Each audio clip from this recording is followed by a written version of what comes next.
everybody, and welcome to the Short Stuff. I'm Josh, and there's Chuck, and Chuck is out of his mind on endorphins right now, and this is Short Stuff, like I said. Oh, man, I've been running for hours, and I just, can't even feel my feet. I'm floating, man. It's amazing. I'm not even breaking a sweat, and I'm having such a runner's high, bro. You sound like the average marathoner, so much. I got on my barefoot running shoes. Oh, man. I don't ever want to talk about that again. We talked about this runner's high in some episode to such a degree. I was like, have we done it as a Short Stuff? Oh, really? I think so. We must have talked about it in marathons or something like that. Yeah, I bet that was it. I believe a standalone Short Stuff is a great way to go with it. Yeah, but what I was describing is what runners will tell you they feel oftentimes when they are on what's known as a runner's high, which is you're light as a feather, you're floating, your pace is strong, and sometimes they might even burst out into uncontrollable tears of joy that they can't even explain. Yes. So have you ever had a runner's high? No, because I think you got to run a long way to even, if it even exists, it occurs, not at mile 1. So I have never had a runner's high. But these emotional sobs that they mention, I can identify with because, I hit the treadmill. You do that every morning. I hit the treadmill when I run. I very rarely run outside, and I usually run about 11 a.m. So I end up watching The Price is Right while I run a lot. That's amazing. And by the end of the show, when people are winning or losing or whatever, are you crying? I crying is not the right word, but my chest is tight and I'm overcome with emotion. There's a hitch, amazing. And I'm well, this has to do with running or exercising or something. But it's pretty funny. But yeah, it gets to me by the end of The Price is Right. All right, let me see if I can trigger you. Ready? Okay. Dun, dun, dun, dun, oh dun, my God! Dun, dun, Stop! Dun, dun, dun, dun, dun, dun, dun, dun, dun. It's too early for a break. You got to press on, brother. Okay, let's just you take it from here. That, by the way, is one of the greatest theme songs of all time. Oh yeah, iconic. Mm-hmm. I haven't seen it I haven't really seen much of any of the Drew Carey stuff, and I can still just rattle that thing off. It's fine. He's good. He's finally settled in. He's not Bob Barker, but he knows he's not Bob Barker, and he's not trying to be Bob Barker. He's Drew Carey, and he's doing his own thing, and it's good. All right, so let's talk about flow state. This is a concept that Hungarian-American psychologist... I looked this one up, too. Insert name. Go, please. There's 16 letters. I think you should go first. No, man, there are 16 letters in this person's last name, and all consonants. 5 of them are vowels. So his name is Mihai Csikszentmihalyi. Ah, look at you. Thank you.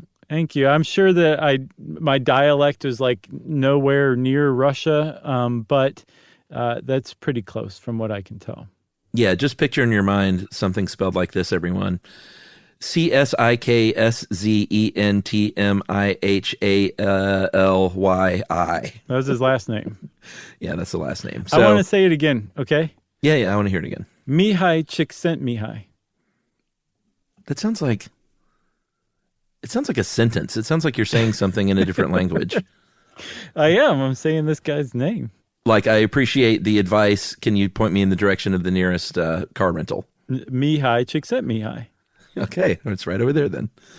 I'm glad we're padding this out with comedy because there's not a lot to the runner's high, as we will learn. But flow state is what, say it? Mihai Csikszentmihalyi came up with after interviewing athletes and musicians and artists, basically about what brings them joy, and basically kind of came to the conclusion that when these people are performing at peak levels, whether they're songwriting or poetry slamming or running marathons, that they all say that they fall into, or I guess a majority of people say they fall into this really focused mental state that they call the flow state, where it's just I'm channeling something. I'm not even working to do what I'm doing. It's just coming out of me. Have you ever been in that state?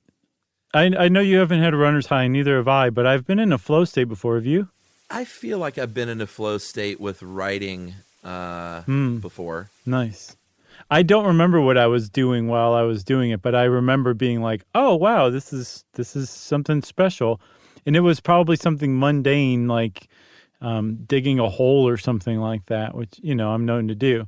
But it is a pretty neat thing. Like it's just effortless. There's a certain amount of joy and pleasure to it. You feel a little bit high, and it's because it's my theory is that your body and your mind have stopped trying to find the most efficient, least wasteful energy-wise way of doing what you're doing, and now it's just doing it. So there's no effort, there's no trying to figure something out, there's no wasted energy, and it can be pleasurable in that sense. Right. So flow state, they think, might have a link to being to encountering a runner's high. But here's the thing: is most athletes haven't experienced a runner's high. It's not like all you got to do is run 8 or more miles and you're going to get one. Mm-hmm. And then and I guess this would be a good time to break. There's a lot of debate about if a runner's high is even real to begin with, scientifically speaking. Is it real? We'll find out right after these messages from our sponsor.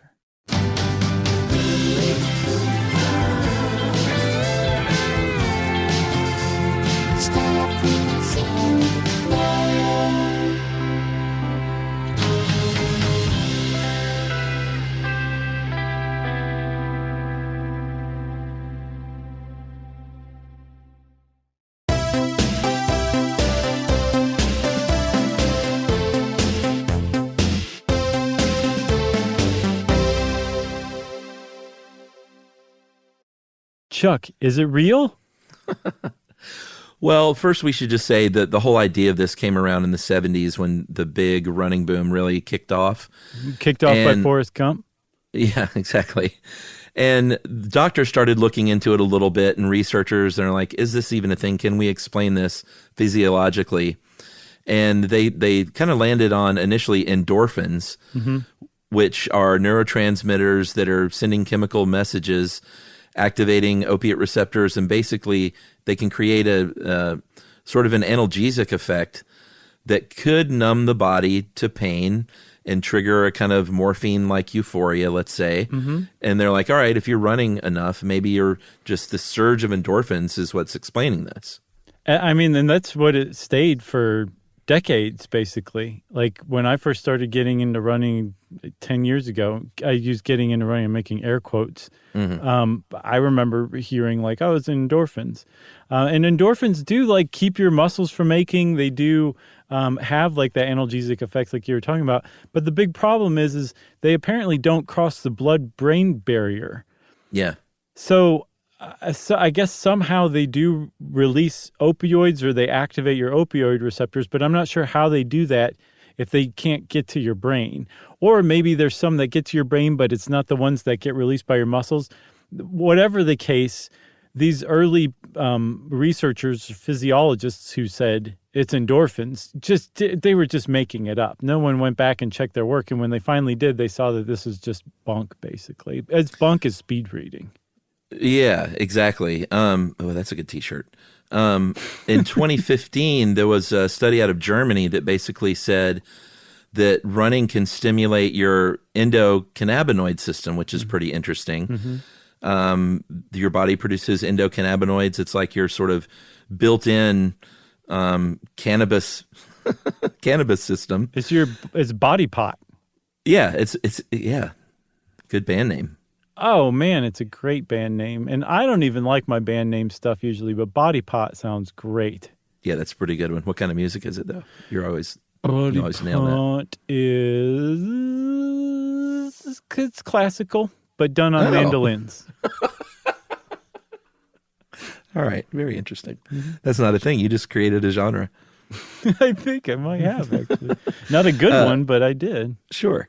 So have you ever seen that bluegrass band do AC/DC's Thunderstruck? No, I'll bet it's pretty good. It's pretty awesome. I'm not a big AC/DC guy, but I can imagine hearing somebody do that on anything is pretty stirring, like watching the end of Price is Right after you've been running a few miles. Yeah, that guitar lick sounds pretty cool in the banjo. Yeah. So the endocannabinoids, they can, it's like what pot does for you. Basically, it improves your anxiety and improves your mood. This is why some people turn to marijuana to reduce their anxiety, and this does actually pass the blood-brain barrier. I don't understand that about how marijuana reduces anxiety. I know for a fact that it does, but I feel like it's a certain kind of person that marijuana has that effect on, and that does not have that effect on everybody. Sure. I mean, I think there are plenty of people where marijuana very much increases their anxiety. Yes, and that is the saddest thing of all. Yeah, it's just so. sad. It's called getting robbed by God himself, or herself, or their self. Yeah, because if it only did the one thing and reduced anxiety, it would be the wonder drug of the world. Yes, it's true. Yeah. I'm glad we didn't have this conversation in the Girl Scouts episode. Yeah, that'd be bad. But like I said, unlike the endorphins, these endocannabinoids can move through that blood-brain barrier and give you that feeling of calm. So they think that might have something to do with the runner's high. Yes, which makes a lot more sense. I mean, endocannabinoids seem like it's probably the case that is what gives you some sort of euphoric feeling while you're in that flow state. But again, it's possible that the runner's high doesn't even exist, and that it's one of those things where it's like a self-fulfilling prophecy, or right. I guess a bit of placebo effect, where you think it exists and you're running sometime and you think, oh, I feel kind of good. And you're like, oh my God, I'm in a flow state. Check me out. I'm so high. Could be like that. It also could exist and we just haven't really identified it fully yet. Yeah, but what I'm pretty sure is going to happen is we're going to get a gazillion emails from runners that are like, don't mock this. It is totally real. I've experienced it firsthand. Hey, I don't care if it is the greatest placebo effect of all time. It's still real if it's a placebo. Your body is still experiencing the effects of whatever it is, from a fake drug to running high. You're still experiencing it. So it doesn't matter if it's externally, objectively real or not. Doesn't matter. Yeah, true.